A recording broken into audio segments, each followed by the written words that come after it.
चौथी, ये झील कितनी खूबसूरत और सुकून वाली जगह है। हम तीनों यहाँ कितने खुश हैं। सलमान, हाँ ज्योति, बिल्कुल सही कहा तुमने। हमारी दोस्ती और ये सुहाना मौसम इस जगह को और भी अच्छा बना देते हैं। रवि, बिल्कुल। जब तक हम तीनों साथ हैं, हमें किसी बात की फिक्र करने की जरूरत नहीं है। आओ मिलकर आज का दिन एंजॉय करते हैं। ज्योति, हमारी झील का पानी सूख रहा है। अगर हम यहाँ रहे तो हम सब प्यास से मर जाएंगे। सलमान, हाँ, हमें यहाँ से दूर दूसरी झील पर जाना होगा जहाँ बहुत पानी है। रवि, लेकिन तुम दोनों तो उड़कर चले जाओगे। मेरा क्या होगा। मैं तो बहुत आस्ते चलता हूँ, मैं वहां तक कैसे पहुंचूंगा। ज्योति, हमारे पास एक तरकीब है।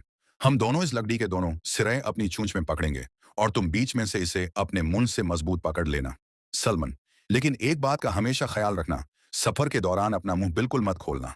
अगर तुमने एक लफ्ज भी बोला तो तुम सीधा नीचे गिरोगे। रवि, मैं समझ गया। मैं बिल्कुल खामोश रहूंगा और अपना मुंह बंद रखूंगा। बच्चा पहला, आसमान की तरफ इशारा करते हुए, अरे देखो देखो, आसमान में यह क्या उड़ रहा है। बच्चा दूसरा, हंसते हुए, हा हा हा, यह तो एक कछुआ है। कछुआ भी कभी उड़ सकता है क्या। कितना अजीब लग रहा है।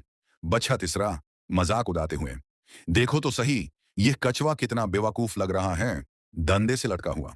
रवि, गांव के बच्चों की बात सुनकर गुस्सा हो जाता है। रावी, गांव के बच्चों की बात सुनकर गुस्सा हो जाता है। मन में सोचता है, ये बचाए मेरा मजाक क्यों उड़ा रहे हैं। मुझे इन्हें अभी जवाब देना चाहिए। सलमान, घबरा कर कछुए की तरफ देखकर, नहीं रवि, इनकी बातों पर ध्यान मत दो, मुंह मत खोलना। रवि, गुस्से में ध्यान भटक जाता है और चिल्लाकर बोलता है, अरे तुम सब चुप। जैसे ही वह मुंह खोलता है, डंडा उसके मुंह से निकल जाता है। वह तेजी से नीचे जमीन पर गिरता है और जमीन से टकराकर वहीं मर जाता है। हुमेन, यह बात हमेशा याद रखनी चाहिए कि हर बात का जवाब देना जरूरी नहीं होता और ना ही हर शोर पर अपना रिएक्ट करना जरूरी है। गलत वक्त पर बोले गए अल्फाज बहुत बड़ा नुकसान कर सकते हैं। अपने रास्ते को समझो, अपनी मंजिल पर भरोसा रखो और जज्बात में आकर बोलने के बजाय अपने काम से अपना आप साबित करो। देखा बच्चों, जब बड़ों की बात नहीं मानी जाती या बिना सोचे समझे गुस्से में मुंह खोला जाता है तो ऐसी ही मुसीबत आती है।